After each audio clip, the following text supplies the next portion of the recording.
बेटा बहू अपनी बेडरूम में बातें कर रहे थे। द्वार खुला होने के कारण उनकी आवाज़ें बाहर कमरे में बैठी माँ को भी सुनाई दे रही थी। बेटा, अपनी जॉब के कारण हम माँ का ध्यान नहीं रख पाएंगे। उनकी देखभाल कौन करेगा? क्यों ना हम उन्हें वृद्धाश्रम में दाखिल करा दें। वहाँ उनकी देखभाल भी होंगी और हम भी कभी कभी उनसे मिलते रहेंगे।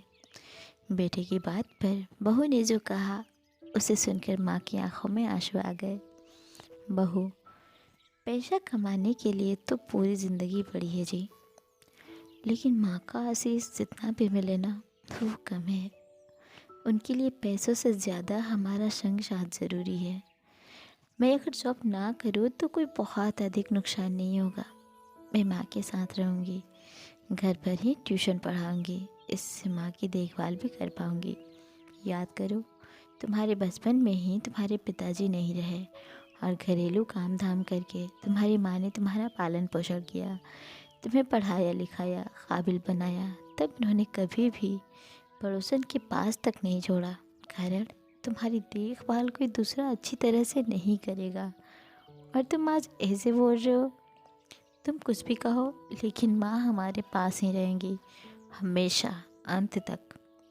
बहू की उपरोक्त बातें सुन माँ रोने लगती हैं और रोती हुई पूजा घर में पहुँचती हैं। ईश्वर के सामने खड़े होकर माँ उनका आभार मानती हैं और उनसे कहती हैं, भगवान, आपने मुझे बेटी नहीं दी।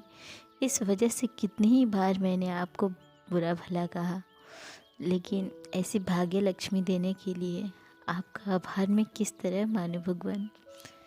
ऐसी बहू पाकर मेरा तो जीवन ही सफल हो गया प्रभु।